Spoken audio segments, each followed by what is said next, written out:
ಭಾಳ ವಯಸ್ಸಾದಂಥವರು, ಅವರಿಗೆ ಭಾಳಷ್ಟು ಗೌರವ ಕೊಡ್ತೇವೆ.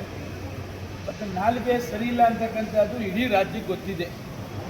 ಇಡೀ ರಾಜ್ಯಕ್ಕೆ ಈಶ್ವರಪ್ಪನ ನಾಲಿಗೆ ಏನು, ಅವರ ಮಾತುಕತೆ ಏನು ಅಂತಕ್ಕಂಥದ್ದು ಗೊತ್ತಿದೆ. ನಾವು 17 ಜನ ಬಂದದ್ದು ಪ್ರಯುಕ್ತನೇ ಭಾರತೀಯ ಜನತಾ ಪಕ್ಷ ಅಧಿಕಾರಕ್ಕೆ ಬಂತು. ಈಶ್ವರಪ್ಪ RDPR ಮಂತ್ರಿ ಆದದ್ದು ನಮ್ಮ 17 ಜನ ಶಾಸಕರು ಭಾರತೀಯ ಜನತಾ ಪಕ್ಷಕ್ಕೆ ಬಂದಿದ್ದಕ್ಕೇನೆ.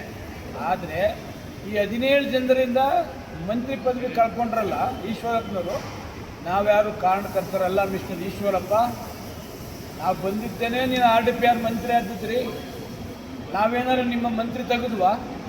ಯಾಕೆ ಮಂತ್ರಿಗೆ ರಾಜೀನಾಮೆ ಕೊಟ್ಟಪ್ಪ ನೀನು ನಾಲ್ಗೆನ ಸರಿಯಾಗಿ ಇಟ್ಕೋ. ನಿನ್ನ ಏಜ್ಗೆ ಗೌರವ ಏನು ಕೊಡಬೇಕು ನಾವು ಕೊಡ್ತೀವಿ. ನೀನು ಖರೀದಿ ಮಾಡಿದ್ರೆ ನಮ್ಮ ನಿನ್ನ ಯೋಗ್ಯತೆಗೆ ಬೆಂಕಿ ಹಾಕ ಎಲ್ಲ. ಯಾರು 17 ಜನ ಯಾರು ದುಡ್ಡು ತಗೊಂಡಾರೋ ಅವ್ರಿಗೆ ಹೇಳ್ತಾರೆ ಇನ್ನು ರಾಜೀನಾಮೆ ಕೊಡು ಅಂತ ನಾವು 17 ಜನ ಹೇಳಿದ್ವಾ?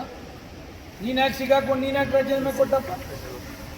17 ಜನ ಬಂದಿದ್ದಕ್ಕೆ ತಾನೇ ಗೌರ್ಮೆಂಟ್ ಆದದ್ದು. ನೀನು ಮಂತ್ರಿ ಆಗಬಾರ್ದಾಗಿತ್ತು ಅವತ್ತು. ಅದಾಗ್ಬಿಟ್ಟು ಯಾಕೆ 17 ಜನದ್ದು ಆಯಿತು, ಮಂತ್ರಿ ಆಯಿತು, ಸರ್ಕಾರನೂ ಮುಗೀತು, ಎಲ್ಲ ಹೋಯ್ತು, ಬೇರೆ ಸರ್ಕಾರ ಬಂದಿದೆ, ಈಗ ನಡೀತಾ ಇದೆ. ಈಗ ಅದೇ ಪದೇ ಹಳೆ ಕೆಟ್ಟ ಜಾತಿಗೆ ನಿನ್ನ ಏಜ್ಗೆ ನಿನ್ನ ವಯಸ್ಸಿಗೆ ಗೌರವ ಕೊಡ್ತೀವಿ, ಅದನ್ನು ಉಳಿಸ್ಕೊ.